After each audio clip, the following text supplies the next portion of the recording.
jujur deh, berapa kali kita bilang gak apa-apa, padahal kita lagi chaos banget di kepala. Kita hidup di zaman serba cepat. Orang berlomba-lomba ingin menjadi versi yang terbaik. Padahal kita kadang lupa istirahat.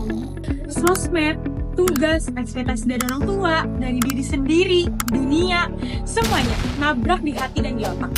Tapi kadang kalau misalnya kita lagi ngomongin masalah mental, ada aja yang bilang, lo yang lebay, lo kurang ibadah kali, capek gak sih?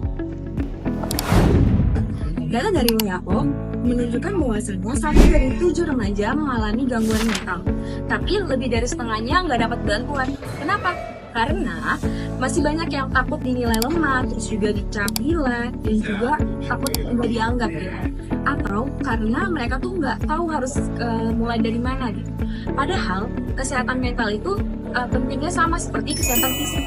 Kalau kita demam, kita harus ke dokter. Tapi kalau kita merasa cemas, overthinking, ngerasa nggak dianggap, itu kita harus kemana?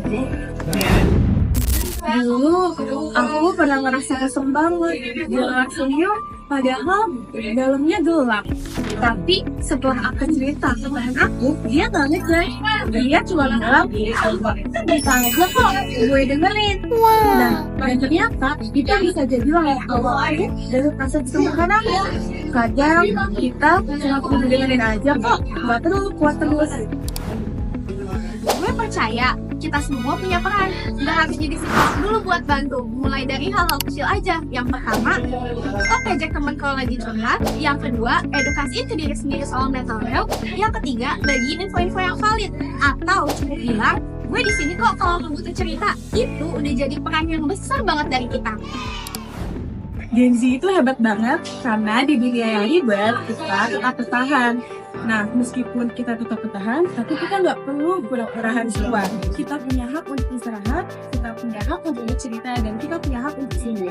Jadi, mari kita sama-sama normalisasikan ruang aman dan mencipta tentang perasaan kita dengan orang lain. Gen Z apa? Gen Z